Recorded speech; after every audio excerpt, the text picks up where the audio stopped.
क्या तमिलनाडु की जनता सोने की अंगूठी और रेशमी साड़ी में फंस गई?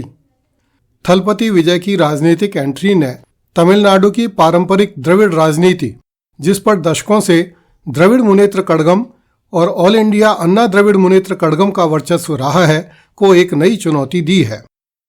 2026 के विधानसभा चुनावों में थलपति विजय की पार्टी टीवीके ने जिस तरह के लोक लुभावन वादे किए, जैसे महिलाओं को 2,500 रुपये मासिक सहायता, 6 मुफ्त गैस सिलेंडर और विवाह के लिए 8 ग्राम सोना, रेशमी साड़ी और औरतों को प्रसव के समय 8 ग्राम सोने की अंगूठी, इन सब फ्रीबीज घोषणाओं ने यह सवाल खड़ा कर दिया है कि क्या तमिलनाडु की जनता ने वास्तव में सोना और साड़ी के लालच में द्रविड़ राजनीति को छोड़कर थलपति विजय को चुन लिया। तमिलनाडु की राजनीति का इतिहास बताता है कि आज़ादी के बाद से ही यहाँ की जनता को द्रविड़ राजनीति में उलझाकर वोट लिए जाते हैं। उन्हें तात्कालिक लाभों, सामाजिक न्याय, क्षेत्रीय पहचान और कल्याणकारी नीतियों के सुनहरे जाल में फंसाया जाता है।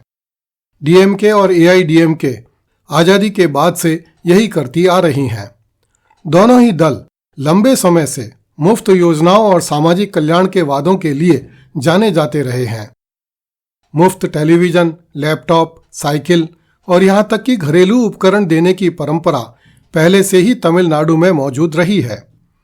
ऐसे में थलपति विजय के सोना और साड़ी जैसे वादे पूरी तरह नए नहीं हैं, बल्कि उसी फ्रीबीज राजनीतिक संस्कृति का विस्तार है। विजय की रणनीति ने खास तौर पर महिलाओं और युवाओं को लक्षित किया। महिलाओं को 2,500 रुपये प्रति माह की आर्थिक सहायता, रेशमी साड़ी, साल में 6 मुफ्त सिलेंडर, शादी के लिए 8 ग्राम सोना और प्रसव के समय 8 ग्राम सोने की अंगूठी देने की घोषणा करके थलपति विजय ने तमिलनाडु की द्रविड़ राजनीति का अभेद्य किला ढा दिया। ग्रामीण और निम्न मध्यम वर्गीय परिवारों की महिलाओं ने इन सुविधाओं के मोह में ईवीएम का रंग बदल दिया। इसी तरह युवाओं के लिए बेरोजगार भत्ता, स्किल ट्रेनिंग और रोजगार सृजन के वायदों ने भी ईवीएम पर भारी उलट पुलट करवा दी। थलपति विजय की लोकप्रियता सफल अभिनेता और आउटसाइडर नेता की रही है, जो पारंपरिक राजनीति से अलग एक नई शुरुआत का वादा करता है। लंबे समय से सत्ता में रही द्रविड़ पार्टियों के प्रति कुछ वर्गों में असंतोष भी था, चाहे वे भ्रष्टाचार के आरोप हों, प्रशासनिक थकान हो या नेतृत्व का दोहराव। थलपति विजय ने इसी असंतोष को सोना और साड़ी में बांध लिया। कहने को थलपति विजय का घोषणा पत्र पारदर्शी शासन, शिक्षा सुधार और किसानों के लिए ऋण माफी जैसी नीतियों की बात भी करता है, किंतु मतदाता इन बातों को न तो सुनता है और न सुनना चाहता है। कौन क्या दे रहा है, उसी पर मतदाता की दृष्टि टिकी रहती है। गरीबी से त्रस्त और मध्यम वर्गीय जीवन संघर्षों में फंसे हुए परिवारों की महिलाओं के लिए सोना, रेशमी साड़ी, हर महीने रुपया और मुफ्त सिलेंडर देने वाला ही प्रभावशाली नेता हो सकता है। युवाओं के लिए बेरोजगारी भत्ता और नौकरी के आकर्षण ही आज़ादी के बाद से सबसे बड़े आकर्षण रहे हैं।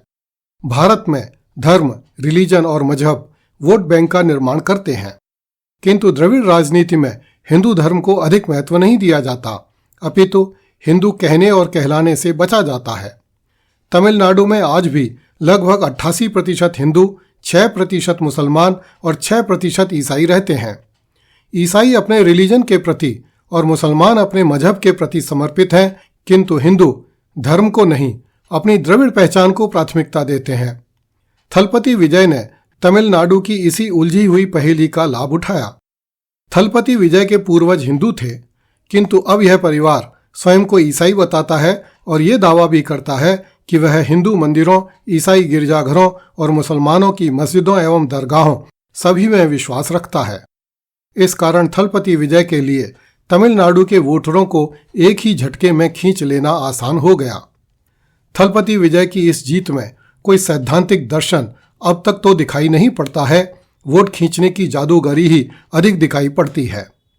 आशा है तमिलनाडु की जनता एक न एक दिन राष्ट्रीय अस्मिता से जुड़े जीवन मूल्यों पर भी फोकस करेगी। कृपया इस चैनल को सब्सक्राइब करें तथा वीडियो को लाइक एवं शेयर करें।